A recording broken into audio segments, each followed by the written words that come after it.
배준영 기념 문학포럼 및 시낭독회를 맡은 조병환 문학관의 창조작가 손한수입니다.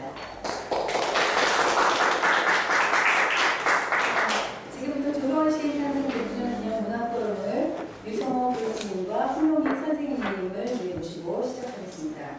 조병환 시인 탄생 배준영 기념 문학포럼 행사는 조병환 문학관이 주최를 하고 문화체육관광부와 사단법인 한국문학관협회가 후원하면서 한국문인협회 종로지부가 협력하고 있습니다. 그러면 이제 지금부터 본격적으로 문학포럼을 시작해 보도록 하겠습니다. 저희 문학포럼은 유성호 한양대 교수님과 홍용희 교수님을 모시고 시작하겠습니다. 우선 유성호 교수님 소개드리겠습니다. 안녕하십니까.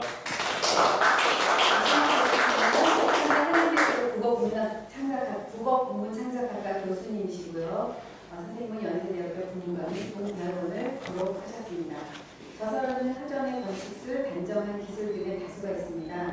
한국시협회 회장을 역임하셨고요. 수상으로는 한국문학상을 수상하셨고 대상문학상 등을 수상하셨습니다. 홍영 선생님은 조금 이따 시작이 되면은 소개해 주겠습니다. 이제부터 유성호 선생님의 말씀을 듣도록 하겠습니다. 박수로 맞이해 주십시오. 오늘 편은 조병환 선생님의 탄생 100주년을 기념해서 조병환 문학관에서 이렇게 소박하지만 의미 있는 행사를 또 이렇게 하시고 또 이렇게 선생님에 대해서 짧으나마 이야기를 할 수 있는 기회를 주셔서 감사합니다. 이런 자리에 오면 왜 기억이 많지는 않지만 선생님과의 사적인 순간들을 다 이렇게 회상해 보는 건데 저는 선생님하고의 기억이 많다고 할 수는 없습니다. 지금 같이 발표하실 홍영희 선생님처럼 학교에서 선생님을 자주 뵐 수 있었던 분과는 좀 달리 저는 선생님 2003년에 돌아가셨는데 2002년도에 제가 처음이자 마지막으로 그해 책을 한번 보내드린 적이 있어요. 그때 제가 청주에 살 때인데, 근데 이제 선생님께서 꿈이라는 스타프인가요? 그게 찍혀 있는 관제엽서에 답신을 해서 보내주셨습니다. 그런 인연이 하나 있어요. 그리고 그 전에 그런 연도가 제가 정확히 기억은 못합니다만.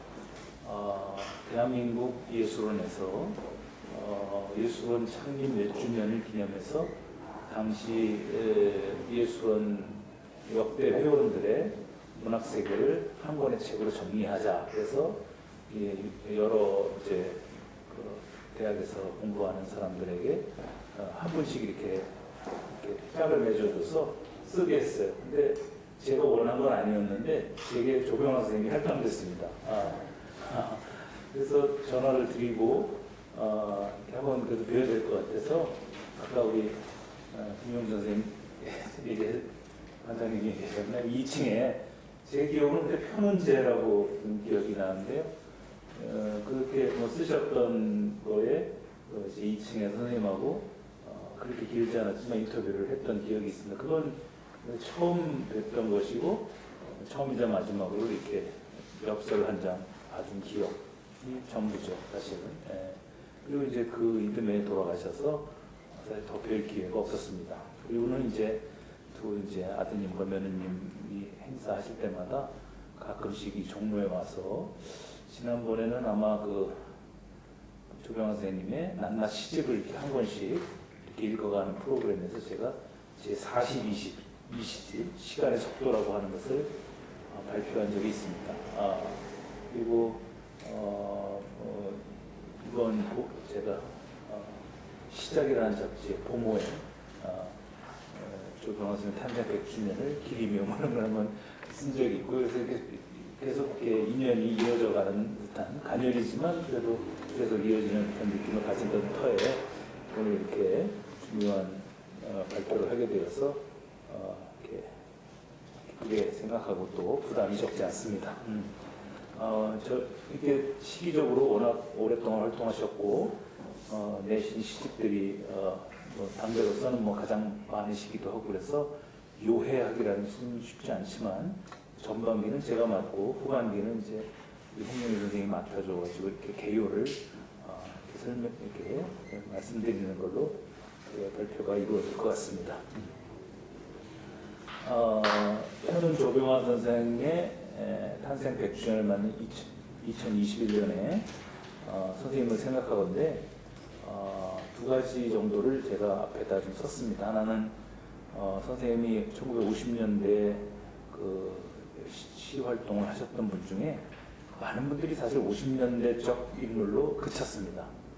그 이후에 시작 활동을 많이 못하시고 50년대에 그냥 잠깐 나오셨다가 시사에 잠시 자신의 이름을 남기고 그 이후에 지속적 활동을 못하신 분들이 아주 많습니다.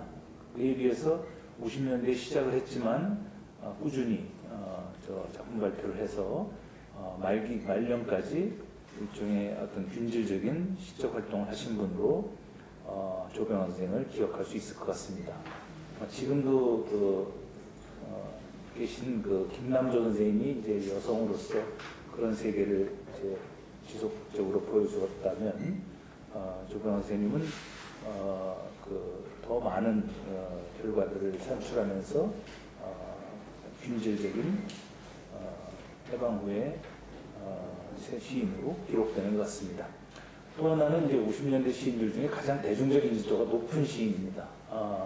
그러니까 문학을 전공하고 시를 좋아하는 사람들이 조병화에 대해서 아는 것은 뭐 말할 것도 없지만 아마 소위 그냥 비전문적 독자랄지라도 1950년대 시 활동을 했던 분 중에 이 조병화 선생님과 올해 또 탄생 100주년을 맞는 김수영 시인은 아마 두 시인은 모르는 분이 없을 정도로 대중적 인지도가 높다고 생각합니다. 제 개인적 경우는 고등학교 2학년 때 의자라는 작품이 교과서에 실려 있어서 사실 어떤 분인지도 모르는데 그 작품을 먼저 알게 된 경우도 있는 것 같습니다. 그리고 1970년대 후반부터 80년대 초에 학교 다닐 때 알 수 없는 뭐랄까요, 잡지들 굉장히 많았는데 거기 선생님 시가 가끔씩 이렇게 지금 저는 저작권 개념이 불투명하니까 아마 그냥 허락도 안 받고 이렇게 내는 그런 인쇄물들이 많았던 것 같아요. 거기에 선생님의 그 공준의 이유나 소라 또 이런 작품들이 많이 읽혀서 조병화라는 세 글자는 아마 그렇게 이제 기억된 것 같아요. 그러다가 이제 선생님은 이제 연구자의 시선으로 보기 시작하면서 선생님은 이제 수학을 하셨고 또 운동도 잘하셨고 그리고 그림을 그리셨고 또 시를 쓰셨고 언제나 그 파이프와 베레모가 생각나고 작품이 사실상 또 이렇게 아주 어려운 시가 아니어서 비평적 해석이 따라붙지 않아도 사실은 그냥 읽으면서 바로 심장에 가닿는 그런 언어여서 선생님의 모습이 그렇게 기억됩니다. 그러나 균질적이긴 했지만 당신으로서는 그래도 꾸준히 시선의 깊이와 성숙함을 동반하면서 자기 진화를 이루어가는 계적으로 읽을 필요가 있겠다 하는 생각이 듭니다. 제가 초기 시를 맡았지만 대부분 우리나라 시인들이 초기 시를 대표작으로 삼고 말년으로 갈수록 기력이 떨어져가지고 이렇게 동어반복에 머무른다든가 아니면은 오히려 초기에 자기의 성과를 훼손하는 이런 경우도 적지 않은데 조병화 선생님을 적극적으로 읽어보면 아마 후기로 이렇게 진행할수록 시간이나 실존이나 인생이나 죽음에 대해서 더 깊이 있는 진화를 이룬 여정으로 적극적으로 해석할 수 있으리라고 생각합니다. 그래서 제가 1기, 2기, 3기, 4기, 5기로 분할을 해보았는데 이거는 제가 나는 건 아니고요. 일정하게 그 학교에서 비평적 합의를 이루고 있는데 특히 이제 마지막 시간의 속도 이후의 그 시세계는 아마 선생님이 이제 늘 돌아갑니다. 방랑자로 스스로를 규정했으니까 보헤미안으로 규정했으니까 집을 떠난 자죠. 집을 떠난 자가 처하는 것은 길이죠. 길. 그 길에 종착역이 다시 집입니다. 그 집으로 돌아오는 거고 귀향이라고 쓰셨고 그 귀향의 존재론적인 근거물은 늘 어머니셨던 것 같아요. 뭐 대한민국 사람들이 어머니가 고향하고 동의어로 쓰는 것은 뭐 꼭 조병호 선생님의 뭐 특허물은 아닐지라도 특별히 그 어머니라고 하는 일반화된 모성이 아닙니다. 그 자연인으로서의 어머니를 말씀드리는 겁니다. 그 일반화된 모성이나 뭐 저기 고향 이런 머더랜드, 머더텅 이런 그 근원적인 그 회귀 의식과는 조금 다른 살아계셨고 늘 당신을 규정하셨던 그 어머님에 대한 생각으로 이렇게 꿈이라는 식으로 이렇게 돌아가는 그런 그 자기 회귀의 여정이 아니었나 이런 생각을 하게 됩니다. 이런 오랜 시작을 통해서 조병화 씨의 키워드를 뽑자면 지금 말씀드린 것들을 다 이야기할 수 있을 것 같아요. 사랑, 이별, 또 어머니 고향, 또 보헤미안, 고독, 허무, 인생, 뭐 위안, 뭐 이런 단어들입니다. 그러니까 선생님 시에서 한국 시의 또 다른 하나의 축이었던 이렇게 격렬하고 사회적이고 그다음에 정치적인 그런 액션들은 키워드에서 배제되게 됩니다. 이거는 선생님 시 세계가 낭만적인 어떤 그 유랑의식과 실존적인 자아의식에 깊이 침륜되었기 때문에 가능한 일이었던 것 같아요.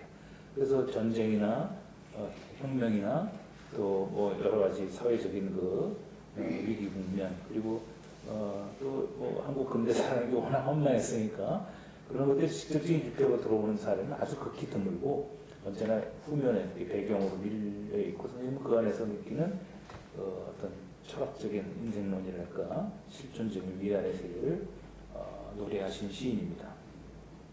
그러니까 시대적인 특수성에 그때그때 의존했던 시인이라기보다는 언제나 보편성이라고 하는 관찰자로서의 목소리를 드러낸 분이라고 할 수 있습니다. 그러나 이 낭만적 유랑의식이 가지기 쉬운 약간 그 감상적 자기 탐닉의 세계가 있지 않습니까?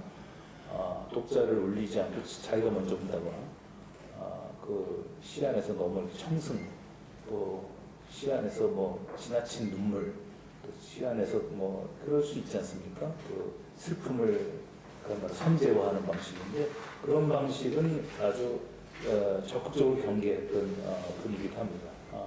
그런 거는 이제 실물을 가지고 입증해 가면서 조병화 씨의 말하자면 단정함 그리고 그런 감상 과잉의 세계를 늘 경계했던 서정성의 시인이라고 규정해 볼 수 있을 것 같아요. 이게 내용적인 측면이고 형식적인 측면에서는 아까 제가 비평적 해석을 하지 않아도 소통이 가능한 세계라고 말씀드렸는데 그 핵심적 자질에는 우리가 그 1950년대가 난해성의 모더니즘의 세대였습니다.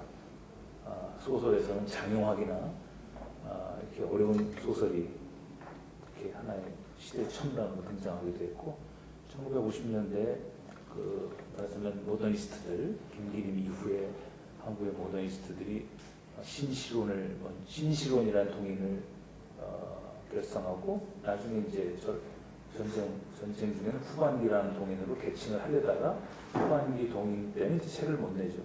거기 주로 참여했던 분들 조향이나 이봉래, 박인환, 김경린, 그리고 초기 김수영 이런 분들이죠. 이런 분들의 1950년대 동시대의 시를 읽어보면 상당히 그 뭐랄까 1930년대 그 모더니스트들을 계승하면서 조금 더 어려워진 뭐 그런 시들을 많이 발표하셨어요. 그러니까 일상적인 언어가 아니라 미적으로 가공되고 그런 언어죠. 근데 그분들하고 다 친하셨어요. 조병화 선생님. 개인적으로 다 친했지만 후반기 동인은 가입하지 않으셨고 그리고 그냥 외로운 단독자가 되어서 그 태양이 직각으로 떨어지는 서울이라든가 새로운 도시와 시민들의 합창, 이게 도시 무슨 이런 또 조향의 뭐 바다의 층계라든가 이런 아주 어렵잖아요. 그런 난해성의 숲에서 사실은 구어적 소통의 세계를 이룬 참 이채로운 세계입니다. 또 이런 세계가 더 있겠죠. 그러나 선생님이 쓰셨던 하루만의 위안이나 폐각의 진실이나 초기 시집에 담겨 있는 그 구어 위주의 소통, 그러니까 문어 위주의 어려움이 아니고 구어 위주의 소통지학적 시편을 많이 쓰신 것은 1950년대에 다른 시인들과의 수평적 비교를 염두에 둘 때 아주 각별한 조병호만의 특징이다, 이렇게 말씀드릴 수 있을 것 같습니다. 뭐 이거는 꼭 초기시에 한정한 건 아니고요. 전체적으로 선생님의 세계가 그러했다는 말씀을 드리고, 이제 초기시, 이른바 그 선생님 시적 생애가 거의 60년 정도 방문을 하시게 쓰셨는데, 그 중에 전반기를 떼서 한번 이렇게 말씀드려 보겠습니다. 두 번째 챕터로 제가 제목을 붙였는데 실존적 방황과 위안의 이야기인데, 그 실존적 방황, 이거 잘못 했네. 실존적 방황과 위안의 이야기. 1950, 오늘이 아까 우리 사회생 선생님께서 얘기 안 하셨으면 저도 까먹었다는데, 오늘이 그 6.25 전쟁, 요즘 저희 어릴 때는 6.25 사변이라고도 했고 6.25 공난이라고 했는데, 지금 대한민국 정부가 쓰는 공식적인 용어는 6.25 전쟁이라고 합니다. 네. 그리고 한국 전쟁이라고 별칭으로 부르시는 분도 있고, 그 용어가 여럿인데 그냥 이렇게 특별한 성격 규정을 하지 않고 일어난 날짜를 쓴 6.25와 이게 이제 사변이나 동난이 아니라 전쟁이었다고 해석을 한 6.25 전쟁이라고 하는 것이 지금 공식 용어 같아요. 근데 6.25 전쟁 날이라는 걸 제가 순간적으로 잊어먹었는데, 아주 6.25 전쟁이 일어난 지 이제 얼마인가요? 61년째인 것 같습니다. 71년. 셈법을 못해서 안 하면 못합니다. 71년. 그러니까 그 전쟁은 여러 기존의 가치 체계를 다 훼손시키고 무너뜨리면서 뭐 신을 믿건 안 믿건 이 폐허의 세계에서 신을 의심하고, 과연 신이 계시다면 이런 세계가 가능하겠는가 하는 폐허와 허무의 세계로 이렇게 받아들였던 것 같아요. 그리고 그러니까 당연히 전후문학이라고 하는 것은 6.25 전쟁의 그 실물적 감각을 아주 현장에서 느끼셨던 분들의 세계입니다. 우리처럼 이렇게 풍문으로 들은 사람들이 아니고, 그 세계가 뭔가 다양하게 펼쳐졌겠죠. 어디서나 아주 끔찍한 모습을 보셨을 수도 있고, 어떤 경우에는 이제 포성이 멀리서 들리는 소리만 듣고 유년시를 관통하신 분도 있고, 어떤 분은 그 와중에서도 장사를 열심히 해가지고 또 뭐 그런 분들이 계시겠지만, 어쨌든 전쟁이라는 체험적인 직접성에서 아무도 벗어날 수 없었을 때, 그때 이제 시인들이 이제 자기 세계를 수용했을 것이 바로 이제 좌절과 방황, 내면적 침륜, 뭐 이런 거였던 것 같습니다. 그래서 그 박유란 같은 분도 처음에는 상당히 그 6.25 이전에는 국제주의적인 시선을 가지고 탈신민적인 그런 아주 첨단의 시를 씁니다. 그분이 전쟁과 빈곤을 겪고 가족 사이 불행을 겪고 나서 도착한 세계는 세월이 가면이라는 세계입니다. 그리고 목마와 승리의 세계였고, 그러니까 허무의 세계로 빠져나가는 그런 세계였죠.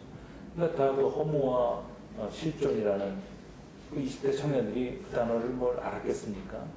뭐 철학적으로 잘 몰랐겠지만 경험적으로 그 알게 된 그것들을 이제 저마다의 개성으로 시를 썼던 것 같아요. 그러다 보니까 삶이란 무엇인가, 죽음이란 무엇인가, 또 이 폐허에서 우리가 구원될 수 있을 것인가, 이 고독이나 허무라는 것은 극복 가능한 것인가, 아니면 아무리 발버둥 쳐도 벗어날 수 없는 존재 조건인가, 뭐 이런 것들을 아마 사르트르나 까미나 이런 분들을 이렇게 어설프게 읽으면서, 여기 데미안이라고 오셨는데 뭐 헤르만 헤세도 다 이렇게 불려와가지고 별로 이렇게 필연적인 맥락은 아닐지라도 그분들이 이렇게 유추적으로 이렇게 읽히면서 우리에게 실존주의라고 하는 이제 서양의 사조가 50년대 이상하게도 그 많은 이들에게 공감대를 형성해주는 주제이자 배경이 됐던 것 같아요. 선생님은 그 첫 시집 버리고 싶은 유산이라는 시집인데요. 여기에 이제 이러한 전쟁의 어떤 이런 힘들 이런 것들을 이제 내면화하긴 하지만은 이 첫 시집은 전쟁 전에 나오지 않습니까, 참? 네. 그렇죠. 네, 죄송합니다. 제가 잠깐 두 번째 시집이 50년에 나온 거 아마 세 번째인가? 두 번째도 50년에 나왔는데 근데- 이게 바로 전쟁 전이죠. 예, 제가 네. 두 번째 시집이 1950년에 나왔는데 전쟁 전이니까 선생님의 첫 번째, 두 번째 시집은 사실 전쟁 전 얘기예요. 그러니까 1950년대 시인이라고 또 얘기할 수 없는 40년대 후반의 시인이라고 다시 정정해야 될 것 같습니다. 첫 시집에서 그 목련화라는 시를 제가 좀 채록을 해봤습니다. 목련화 그러면 우리는 대중가 뭐죠? 가오. 그분도 경희대학교 교수셨는데 엄정행이라는 분이 제 어렸을 때 운의 사랑 목련화 이런 걸 불렀던 것 같아요. 아마 조영식 총장의 아마 작품이었던 걸로 기억하고 그런 목련화가 있지만 조병화 선생의 목련화가 또 있습니다. 이게 첫 시집에 실려 있는 이 작품은 이게 선생님의 첫 시집답게 낭만적 문학 청년이 쓴 작품 같아요. 그래서 이 개념으로서 우리가 갖고 있는 철학 개론 이런 것들을 벗어버리고 목련이 피고 지고 이러한 실물 감각에다가 더 자신의 정서를 얹혀서 바로 을람이라고 하는 실물의 존재를 아름답게 연상하고 목련화가 지듯이 우리의 추억도 사랑도 무상하게 지고 남는 것은 고독이라고 하는 그 아름다운 과정을 그린 작품입니다. 그러니까 이 작품은 뛰어난 작품은 아니지만 조병화 선생의 앞으로의 시적 여정을 암시해주는 작품 같아요. 되게 첫 시집은 저는 첫 시집이 두 가지 역할을 한다고 늘 생각하는데 하나는 앞으로의 방향을 예시해주는 예언적 역할을 하고요. 암시적 역할이고 또 하나는 불가피하게 그 문청의 살아온 날들을 이렇게 묻게 됩니다. 그래서 일종의 성장 시집 같은 역할을 해요. 그러니까 미성숙한 상태에서 성숙을 열망했던 그 자아가 첫 시집을 관장하는 것이죠. 후기 시집 같은 경우는 이미 원숙한 자아가 구성해내는 시집이 되는 거고 첫 시집은 그래서 제가 붙인 명명으로 치면 첫 시집은 다 서정시가 아니라 서사시다라는 생각이 들어요. 자기의 살아온 날들이 다 들어가 있으니까 선생님도 아마 그 추억과 기다림이라고 하는 용어가 아마 일생을 관장하게끔 아마 첫 시집에다 배치하신 것 같아요. 낙엽끼리 모여 산다라는 하루만에 위한 두 번째 시집의 대표작 가운데 낙엽끼리 모여 산다라는 시를 한번 읽어보겠습니다. 집 3쪽에 있을 텐데요. 낙엽끼리 모여 산다. 3쪽 맞나요? 예, 읽어보겠습니다. 낙엽에 누워 산다. 낙엽끼리 모여 산다. 지나간 날을 생각지 않기로 한다. 낙엽이 지는 하늘가에 가는 목소리 들리는 곳으로 나의 귀는 기웃거리고 얇은 피부는 햇빛이 쏟아지는 곳에 초조하다. 항시 보이지 않는 곳이 있기에 나는 살고 싶다. 살아서 가까이 가는 곳에 낙엽이 진다. 나의 육체는 낙엽 속에 이미 버려지고 육체 가까이 또 하나 나는 슬픔을 마시고 산다. 비 내리는 밤이면 낙엽을 밟고 간다. 비 내리는 밤이면 슬픔을 디디고 돌아온다. 밤은 나의 소리에 차고 나는 나의 소리를 비비고 나를 샌다. 낙엽끼리 모여 산다. 낙엽에 누워 산다. 보이지 않는 곳이 있기에 슬픔을 마시고 산다. 낙엽이 지는 가을숲에서 인간의 삶과 생명이 다한 낙엽을 이렇게 유추적으로 비교해서 쓴 인생론적 시입니다. 낙엽 속에서 자신이 버려지는 아픔을 느끼기도 하지만 그리고 근원적인 슬픔의 소리를 듣기도 하지만 이러한 고독과 슬픔 속에서 스스로 배회하다가 이제 나를 세고 귀가하는 그 시인의 내면에서는 낙엽이 지듯이 자신의 인생에서의 고독이라는 것도 쉽게 치유되지 않을 것임을 예감하게 됩니다.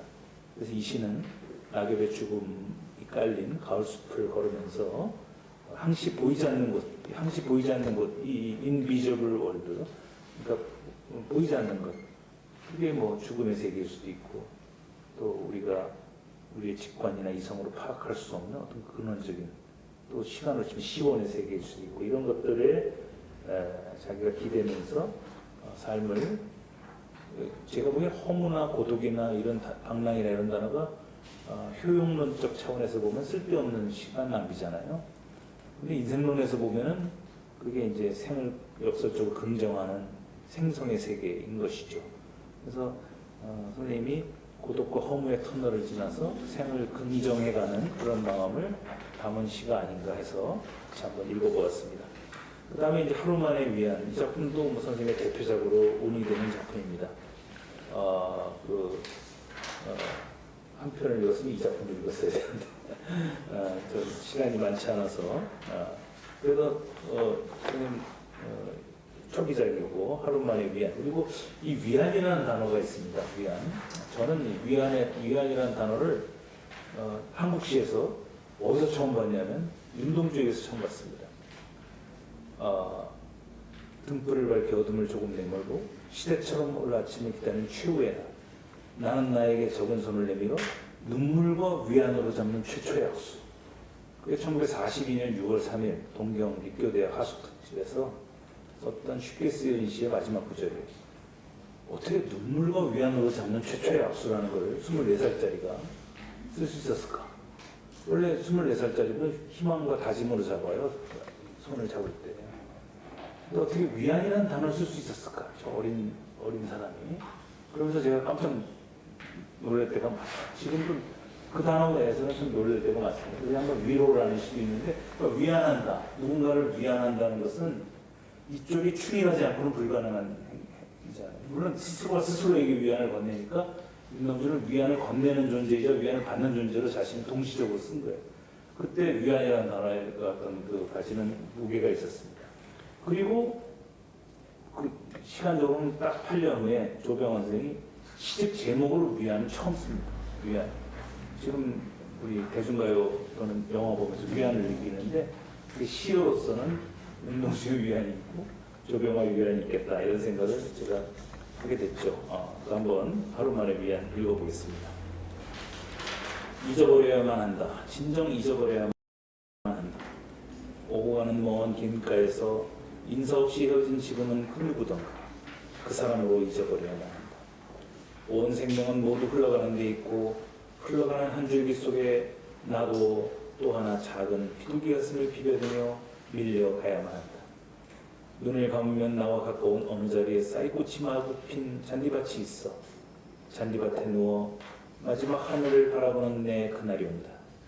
그날이 있어 나는 살고 그날을 위해 바쳐온 마지막 내 소리를 생각한다. 그날이 오면 잊어버려야만 한다. 진정 잊어버려야만 한다.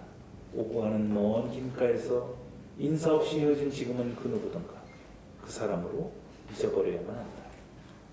첫 면과 마지막 면은 대동소이하죠. 근데 뭐 잊어버리겠다는 의지를 노래한 것이면 우리가 알듯이 이미 반어적인 것입니다. 한용운 씨가 그러하듯이 잊겠다고 강조하면 강조할수록 잊을 수 없음에 대한 표현이겠죠.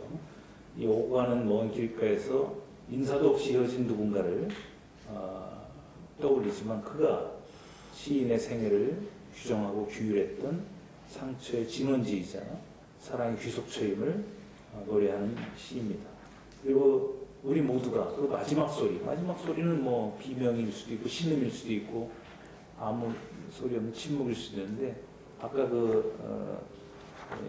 이 낙엽길이 모여 간다에 나오는 보이지 않는 세계와 더불어 이 마지막 내 소리를 생각하는 선생님의 생각이 누군가와 나누었던 한없는 사랑의 기억이 고독의 필연성으로 이어지고 그것이 낭만적 외경에 얹혀서 마지막에는 결국 실존적인 건데 그러니까 나와 마주하는 것은 그 세계를 노래한 세계입니다. 하루만의 위안입니다. 하루만의 위안이니까 뭐 짧은 위안이라 할 수도 있겠지만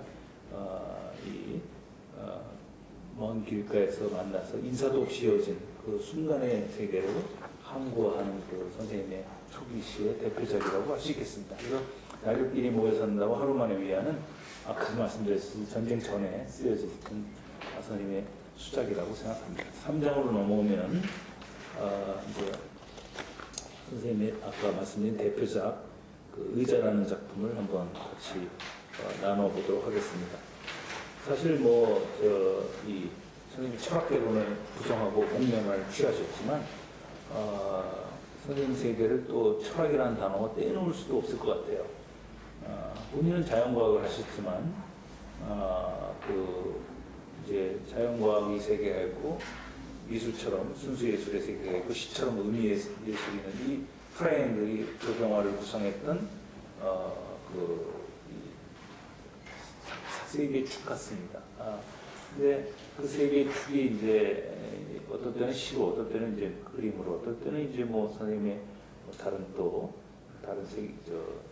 자연인 조병원에서 세계로 이제 피어났겠지만 이것이 서로 균형을 이루면서 끊임없이 삶에 대해서 철학적 질문을 던졌고 그리고 전후 시단을 가로지르는 조병호만의 음색으로 또 한국 서정시 한 개가로서 그런 것들을 구축해 내신 것 같습니다. 근데 그 철학적 질문 중에 하나가 바로 이 의자라는 작품이 아닌가 하는 생각이. 이 의자는 연작입니다. 제가 이 의자 넘버링을 했어야 되는데 의자 의자 7. 네. 그러니까 그 의자 연작인데 이게 합창으로 다 7. 이걸 쓰다 보니. 네, 아주 유명한 작품이에요. 제가 이거 썼어야 맞는데. 저 정지용 같은 것도 바다, 그러면 바다 1부터 9까지 있어요. 그러면 그걸 써줘야 사실은 맞는데, 7입니다. 한번 읽어보겠습니다. 의자 7. 지금 어둠에쯤 아침을 몰고 오는 분이 계시옵니다. 그분을 위하여 묵은 이 의자를 비워드리지요. 지금 어둠에쯤 아침을 몰고 오는 어린 분이 계시옵니다. 그분을 위하여 묵은 의자를 비워드리겠어요. 먼 옛날 어느 분이 내게 물려주듯이 지금 어둠에쯤 아침을 몰고 오는 어린 분이 계시옵니다. 그분을 위하여 묵은 의자를 비워드리겠습니다. 산문적으로 환원하면 세대교체의 필연성, 그것의 아름다움, 또 우리가 흔히 말하는 가야 할 때가 언제인가를 알고 떠나는 자의 뒷모습은 얼마나 아름다운가, 그런 것들을 연상시키는 것이지만 말하자면 이 의자를 먼 옛날 어느 분이 자기에게 물려주었듯이 나도 나이가 들면 제가 이 시하고 관련이 없는데요. 우리 인생의 선배님들이 많으시지만 제가 가끔씩 우리 학생들에게 인생이란 무엇이냐 그래서 다 이렇게 정의를 써서 내라고 해요. 정의는 두 가지가 있다. 사전적 정의가 있고 비유적 정의가 있는데 예를 들면 사랑을 사전적 정의로 하면 대상을 향한 어쩌고저쩌고 흠모의 감정 이렇게 나오겠죠. 그렇지만 비유적 정의로 가면 눈물의 씨앗이다. 그러니까 근데 비유적 정의를 학생들한테 내리게 해놓고선 왜 그러냐 그걸 설명하라. 이제 그게 이제 은유를 이제 자기들이 한 거죠. 근데 인생을 하면 별게 다 나옵니다. 소금 90%와 설탕 10% 합쳐진 물이라고 하는 애들도 있고. 근데 저 나름대로 또 나름대로 선생의 답이 없을 수 없어서 저도 답을 하나 마련했어요. 비유적 정의는 아닌데 제가 두 가지를 했는데 하나는 다 우연인 줄 알았던 것들이 필연이 되는 과정이다. 오늘도 이게 우연 아닙니까? 우연. 다 우연입니다. 우리가 만나는 거. 손혜수 선생님이 저한테 이렇게 전화를 하셔서 이날 되냐? 이날이 안 되면 안 되는 겁니다. 이날이 되면 되는 거고. 그리고 또 여러 가지 우연이 맞아서 이렇게 됐는데 제가 제일 친한 친구는 오리엔테이션 때 옆에 앉았던 애예요. 우연히. 또 배우자 이런 건 더 말할 것도 없고 정말 다 우연인데 나중엔 다 필연이 되죠. 그리고 그럴 수 있다 다 필연으로 써요. 이 사람을 만나기 위해 산 것처럼 쓰고. 그러니까 그건 약간 농담인데 그리고 하나는 이거예요. 이게 이제 오늘 드릴 말씀인데 다 남의 일인 줄만 알았던 일들이 하나하나 내 일이 돼가는 과정입니다. 제가 어렸을 때 죽음 생각했겠습니까? 제가 이렇게 늙을 줄 알았나요? 다 남의 일이었죠. 다 남의 일이에요. 아픈 거, 죽는 거 다 남의 일입니다. 근데 하나하나 내 일입니다. 이렇게 평등하게 우리 어머니가 돌아가시고 우리 아버지가 돌아가시고 저는 고아가 되고 그리고 나도 먼 옛날 어느 분이 물려주듯이 또 그렇게 하고 가는 겁니다. 순간이고 영원이에요. 그러니까 그럼 너무 당연한 것을 수납하게 되죠. 이게 이제 불교로 말하면 무상이 되는 거고, 무상을 수납. 노자로 치면 뭐 또 뭐가 되는 거고 다 그런 거 아닙니까? 그게 이 시의 철학적 기반이라는 생각이 들어요. 그러니까 무슨 자연 연령으로 젊은 애들이 요즘 요즘 우리나라 보수 야당에서 그 30대 청년이 뭐 대표가 됐으니까 생기는 그런 세대 교체 말고 우리 인생에서 먼 옛날 어느 분이 이렇게 하듯이 나도 그러면 지금 이 순간도 훗날에는 먼 옛날이 되겠죠. 그 먼 옛날 어느 분이 되지 않겠습니까? 우리도 그럴 때 근데 제가 이 고등학교 이 시를 배울 때 우리 국어 선생님이 이렇게 설명하셨던 기억이 나. 저도 그게 참 탁월했다고 생각했는데 먼 옛날 어느 분이 내게 물려주듯이 하고 현재형으로 썼어요. 사실 과거형으로 써야 되거든요. 먼 옛날 어느 분이 내게 물려주었듯이 나도 이제 물르고 간다는데 물려주듯이 현재로 쓰면서 이것의 무한한 반복성을 얘기한 것이고 또 과거의 일이지만 지금 네가 해야 되는 일이기도 하고 뭐 이런 걸 우리 선생님이 말씀하셨던 것 같아요. 근데 여기는 자연 연령의 젊은이로의 어떤 박진감 있는 세대 교체 이런 거라기보다는 뭐랄까요 인생의 순리, 순리의 반면에 역리 아닙니까? 영리라는 것은 때로는 인생을 깨우치는 중요한 수사법이긴 하지만 영리조차 순리에 포섭되는 거죠, 사실은. 그런 의미에서는 이런 시간의 순리를 우리 조성화 선생님의 그 그러니까 평이하고 명료한 그런 인생론에 실려서 우리에게 또 명작으로 이어져 내려오는 것 같습니다. 그리고 이제 밤의 이야기 17이라는 시를 그 짧은 글의 마지막으로 진행했는데 결국 그 인생의 평등성 또 삶의 궁극성이 죽음이라는 사건이 이제 개입하는 것이죠. 죽음은 당연히 예습할 수 없고 증언할 수 없습니다. 해놓고 나니까 멋있는 말이죠. 죽음은 미리 알 수 없고 죽음을 경험한 자는 증언할 수가 없다는 거죠. 근데 그러니까 죽음은 다 그냥 가설적인 얘기예요. 누가 해도 가설적인 얘기인데 그러니까 다 미리 죽음을 연습하는 것 같습니다. 요즘 그 죽음학이라는 게 아주 지금 한국 사회를 관통하고 있어요. 이제 우리가 이제 오래 살게 됐잖아요. 제가 오늘 아침에 집에서 나오는데 여기 그 우편함에 김유정 문학촌에서 보낸 소식지가 하나 붙여 있어서 지하철 타고 오다가 이제 그걸 얇으니까 한 권 다 읽고 왔어요. 근데 앞에 김유정이라는 사람의 산문이 하나 있는데 그 사람이 28에 죽잖아요. 그러니까 28에 쓴 거예요. 죽기 직전에. 근데 이 청년이 해결의 걸 앓고 이제 치료를 알아요. 그러니까 그냥 너무 고통스러운데 그 정릉 어디 요양원에서 마지막 거기서 이제 요양을 하다가 과다출혈로 죽습니다. 죽는데 그 마지막 산문을 쓰고 죽어요. 그러면서 사후에 이제 발표되죠, 그게. 근데 근데 죽음은 너무 가까이 와 있는 거예요, 진짜. 죽음이 이렇게 관념이 아닌 거예요. 관념이 아니고 이미 나를 엄습해서 이 죽음이라고 하는 사건은 그 시간과 뭐 또는 이게 뭐 철저하고 상관없이 언제나 그 삶을 완성시키기도 하고 끝없는 미완성으로 남기게끔 하고 그래요. 그러니까 그 청년이 지금 살았으면 그렇게 죽었겠습니까? 지금 의술로는 다 낫죠. 20대 죽은 사람이 뭐 나도양도 있고 이상도 있고 윤동주도 있고 윤동주는 죽음의 방식이 다른데요. 이상이나 이 김유정이나 나도양 같은 사람은 안 죽었을 거예요. 폐기력 다 나니까. 그래서 아마 오래 살 겁니다. 우리는 그 의술의 덕택으로 아마 지금 100세를 공유하는 시대에 살아요. 그런데 생의 불행은 인생이 길어진 게 아니고 여생만 길어졌다는 얘기입니다. 인생이 길어지면 좋은데 인생은 똑같고 또 이제 여생과 싸워야 되니까 여생은 참 리스크가 커요. 그동안 잘 살아왔다가 그 여생이 길어서 망가지는 사람도 있고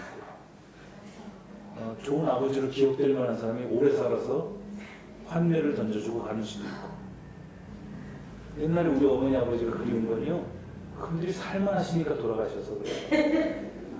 그 죄스러움이 아들, 딸들이 갖고 있어서 그래요. 근데 아버지 어머니가 장수하면요, 이게 참 쉽지 않습니다. 그러니까 장수하면서 존경을 받는다는 건 정말 어려워요. 장수하면서 괜찮은 사람으로 기억되는 게 정말 어렵다 이거죠. 아마 정말 어려울 겁니다. 그러니까 평균 수명이 한 70세쯤 멈추면 참 더 사셨으면 참 농담입니다만, 그래서 죽음이라는 사건이 우리 한국 사회를 지금 이제 웰다잉이라 해서 어떻게 죽을 것인가, 여생은 어떻게 살 것인가, 뭐 이런 또 제2 인생은 또 어떻게 구가할 것인가, 이런 것들을 잘 또 이렇게 해야 되는데, 그 조병원 선생님이 이 시를 쓸 때는 평균 수명 60대도 안 될 때예요. 저 전쟁 전에 2차 대전 전에 평균 수명 인류가 40세였습니다. 지금 더블 스코어잖아요. 아마 이게 딱 더블로 가면 120세까지 갈지 몰라요. 그럴 때 이 죽음이라는 사건이 그동안에 우리가 가졌던 사랑이니 미움이니 뭐 캄캄함이니 쓸쓸함이니 뭐 이런 단어들을 이제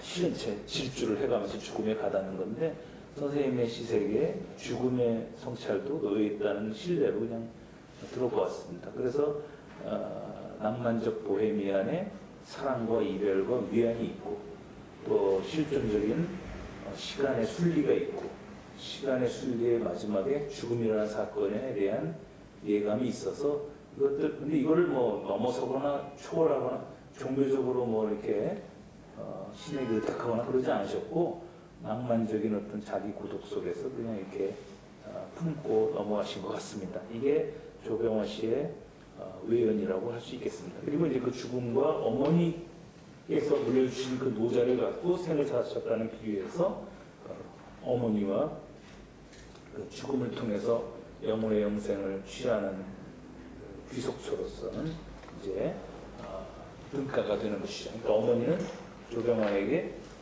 발원지이자 귀속초가 된 셈입니다. 이게 결국 이런 세계를 보여준 편은 시편의 초기 조감도는 물론 서정 씨의 브랜드죠. 조병만의 브랜드라고 할 수는 없어요. 사랑과 이별과 뭐 유랑과 고독과 이런 거는 뭐 조병만 선생님만 썼겠습니까? 서정 시인은 다 누구나 그런 주제를 썼겠지요. 근데 선생님은 그 회화와 구호에 가까운 남다른 친화력과 소통 가능성으로 대중적 친근함과 일상 언어를 구축했고, 또 평이하고도 소박한 자기 구원의 세계를 다른 외적 실제나 초월적 존재에 의탁하지 아니하고 자신의 실존적 조건으로 수납함으로써 일종의 자기 구원으로서의 시를 쓰기를 했다는 것을 강조할 수 있겠습니다. 그리고 그러한 서정성을 통해서 삶의 궁극을 어머니라는 귀처에 의탁한 우리 시대의 미학적 거장이다, 이렇게 써봤습니다. 이러한 조병화 시학의 진수가 시인의 작고 후에 아드님인 조진영 선생님과 며느님 김용정 선생의 헌신적 노고로 더욱 깊고 크고 우리에게 이렇게 다가오고, 두 분의 사랑과 정성이 문학사에 기록되기를 바랍니다. 이 글은 오늘 두 분을 뵙게 돼서 제가 첨가한 말이기도 하지만 또 그런 생각이 들어요. 사람은 기억을 통해 두 번 사는 것 같습니다. 한 번 자기가 살아서 남는 거고, 사라지면 기억의 주체가 될 수는 없잖아요. 이제 누구에게 의해서 기억을 통해서만 재생될 수밖에 없는데, 그 기억을 누가 하느냐에 따라서, 어떻게 하느냐에 따라서 이 사람의 삶을 이렇게 완성시키기도 하고, 살아서는 그렇지 못했는데 그분이 그런 분이었어 재발견하기도 하고, 살아서 누렸던 영의 상당 부분이 삭감되기도 합니다. 그래서 돌아가신 예술가들을 사후에 기념한다는 게 이만저만한 부담이 아니에요. 가족으로서는 뭐 당연히 해야 할 일이기도 하지만, 가족들끼리 분란도 많고, 또 기념사업을 하다가 중단하는 경우도 많고, 또 선생님이 살아계셨으면 이걸 받겠냐 뭐 이러면서 아주 사업이 저중질환인 경우도 더러 있습니다. 물론 아주 모범적인 사례도 많죠. 조병화 선생님의 경우 이제 사후 20년, 별세하신 지 20년 정도가 이제 돼가는데 내후년이면 20주기가 되겠네요. 네, 네. 그 선생님의 세계가 두분 내외분께서 이렇게 해오신 것을 우리들이 다 잘 알고 선생님의 전집, 그다음에 조병화의 시세계도 다 엮어내셨고 이제 또 이게 20세기 한국 시의 거장으로서 기억해 가시는 일에 우리가 같이 할 수 있게 되어서 기쁘게 생각합니다. 이런 조병화 씨의 형상 원리가 선생님 탄생 100주년을 맞아 선생님의 삶과 시를 떠올리는 그런 계기가 되기를 바라는 마음이 큽니다. 서정 씨는 나르시즘의 자기 몰입과 고통스러운 반성을 요구합니다. 이게 이제 쓰시는 분의 자기 성장이자 그걸 읽는 독자들에게 대한 어떤 시인으로서의 책무겠죠. 조병화 씨가 우리에게 주는 것은 아까도 말씀드렸듯이 한국의 어떤 역사나 사회적 실천 또 혁명과 반혁명을 거듭했던 한국 사회의 정치적 맥락에 대한 어떤 개입이 아니었고 그 너머에 있는 보편적인 인생론을 그것도 이제 아주 희망 어린 이제 뭐랄까요 희망을 주는 인생은 살만하다 그렇게 노래하시지 않고 이 허무와 고독으로 이렇게 꺾어서 노래함으로써 오히려 거꾸로 삶에 대한 위안을 이렇게 주신 분이 아닌가 하는 생각을 해보았습니다. 오늘 해화동 로타리로 이렇게 오면서 선생님의 편은 아호도 조각구름인데 편은 또 아마 편운이라는 단어는 저기 고사전에 있더라고요. 선생님의 조이기도 하겠지만 조각구름이라는 게 그 선생님의 시세계를 그 두 글자로 또 집약한 그 뜬구름은 부운인데요. 부운. 네, 편운이라고 하심으로써 자신을 더 왜소하면서 사실은 그 낭만과 그 고독의 표상으로 삼으신 게 아니라 아까 우리 손현수 선생님이 1시간을 하라고 하셨는데 제가 50분만 하면 어떻겠냐고 했는데 오늘 딱 50분 한 것 같습니다. 지리가 있으시겠지만 하지 마시고. 아닙니다. 잠깐 저희가 원래는 이게 저희 마음속으로 제가 이제 개인적인 생각으로는 이제 조병 선생님과는 시촌입니다. 저도 시를 쓰고 연구하는 사람인데 이렇게 그 학술대회를 좀 더 크게 마련을 해야 되는데 그렇게 하지 못한 것에 대해서 저는 개인적으로 속으로 굉장히 많이 안타깝고 굉장히 죄송한 마음이 많은데 그리고 한국에서 매뉴얼 하시는 유성호 선생님과 홍윤 선생님을 만나서 이런 자리를 마련했다는 것에 대해서 여기 앉아있으면서 그래도 마음이 많이 흡족하고 가슴이 애인 만나는 것보다 더 좋게 이 자리를 향유하고 있는데요. 선생님께 원래는 학술대회에서는 토론자가 있어야 되는데 저희 내부 사정상 그렇게 못했습니다. 그래서 제가 간단하게 좀 선생님께 질문을 할 건데 이것은 이 안에 있는 질문이 아니라 지금이 이제 신조병 선생 6주년 기념일 거고 연구하는 사람으로서 시인으로서 여쭤보고 싶은데 이번에 내일입니다.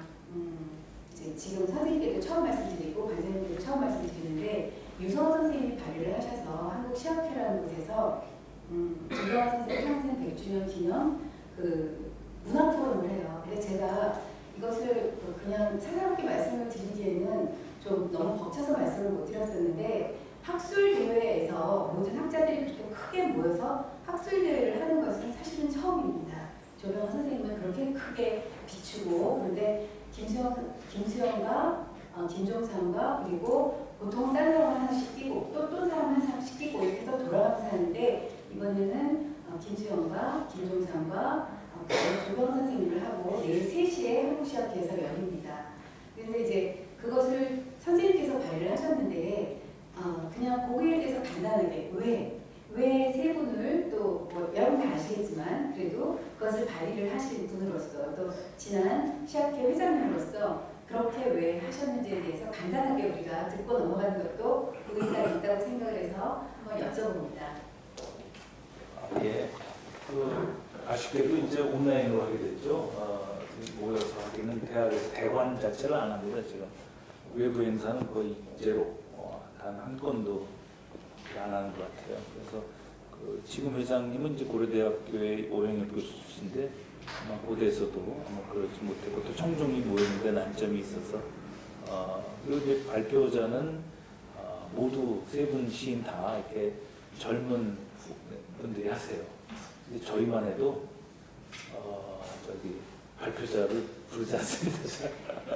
그냥 뒤에서 뒷짐지고 앉아 있는 공무원이 됐어요. 근데 이제 뭐 손희 선생님이 질문하신 거 질문 답이 이제 너무 쉬운데, 그러니까 뭐 21년생들이 많으시겠죠. 많으신데 탄생 100주년이라는 이 제 기억으로는 좀 이렇게 뭐 시간이 허락된다면 이 탄생 100주년을 제도적으로 우리가 기린 것은 제 기억으로는 2001년도에 대산문화재단이라는 곳에서 출연을 해서 1901년생부터 이제 20세기 태어나신 분들부터 뭐 100주년을 해보자. 그래서 그때 1회 행사를 했어요. 그러니까 1800년대생들 있지 않습니까? 1888년생 벽종명이, 1890년생 육당 최남선, 1892년생 춘원 이광수, 뭐 어마어마한 사람들이지만 이분들은 100주년 안 했어요. 그러니까 개별적으로 하다 넘어가지 이렇게 무슨 유족들 불러가지고 뭐 이러는 이제 언감생심 돈이 많이 드니까 아무도 못했습니다. 근데 대산문화재단이라고 하는 공익적 어떤 문화재단에서 상당한 출연을 해서 이제 그 엄선을 하고 같은 해에 태어난 사람 중에 문학적 가치가 있는 분들을 이렇게 선해서 거기 최전선의 연구자들을 배치하고 생존해 계시는 유족이 계시면은 어렵게 섭외해서 이렇게 오셔서 자기 아버지, 자기 어머니에 대해서 얘기하라는 그런 것을 한 지가 올해로 꼭 20년째인 것 같아요. 예, 제 기억에. 그래서 이제 1901년생 뭐 거기는 이제 이상환이 뭐 김동환이 저 심은 이런 저 오색 창연한 분들 중에 이제 1921년생까지 온 거예요.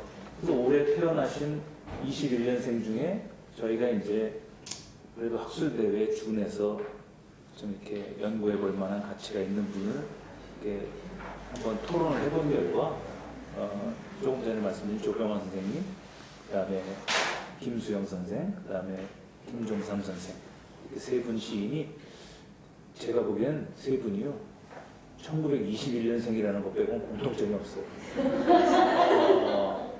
너무 다른 시를 쓴 사람들입니다. 이 세상을 합치면 한국 현대시가 될지도 몰라요. 그리고 생애도 전혀 다르고 외모도 다 다른 것 같아요. 그 세 분을 이렇게 모아놓으면 뭔가 될 것 같은. 근데 그렇게 해서 그냥 했고요. 선생님들 계시니까 제가 그냥 한 말씀 더 드리면 이제 그 21년생 분들은 우리 조병환 선생님만 해도 제 셈법으로 83세에 돌아가셨지 않습니까? 이제 앞으로 100세를 넘으면 앞으로 탄생 100주년에 본인이 나타나서 무조건 없이 본인이 101살이 돼서 101살이 됐을 거 아닙니까? 101살이 돼서 유족이 회상을 하는 게 아니고 본인이 아마 내가 100년 전에 말이야 이러면서 하실지도 모르겠습니다. 아직은 사례가 없는데 아마 그 첫 사례가 저는 1920년도 후반생 중에 나올 거라고 생각합니다. 저도. 누군지 다 생각하고 있는 건데 그분은 진짜 자기가 가져서 100년의 삶을 회상할지도 모릅니다. 세상은 이렇게 크게 바뀌어갑니다. 자식도 아슬아슬하게. 아슬아슬하게. 98세. 아슬아슬하게. 근데 하여튼 그 세 분, 조병원 문학관은 당연히 알고 계셔야 되고 그건 아마 한국 시학연구라는 책에 제가 전에 그저께 내일 발표하시는 홍보와 토론문이 아마 게재될 것입니다. 조병환 선생님이 그동안 대중적인 그 수용력 컸지만 사실 선생님 시가 비교적 쉬우니까 비교적 소통이 되니까 막 연구는 좀 덜 따랐던 측면이 있죠. 근데 어쨌든 그 읽어낼 수 있는 것들을 이제 연구자들이 읽고 연구서가 쌓이면 그런 것들도 또 업적이 되지 않을까 하는 생각을 하면서 제 발표는 여기서 아름다운 마치겠습니다. 선생님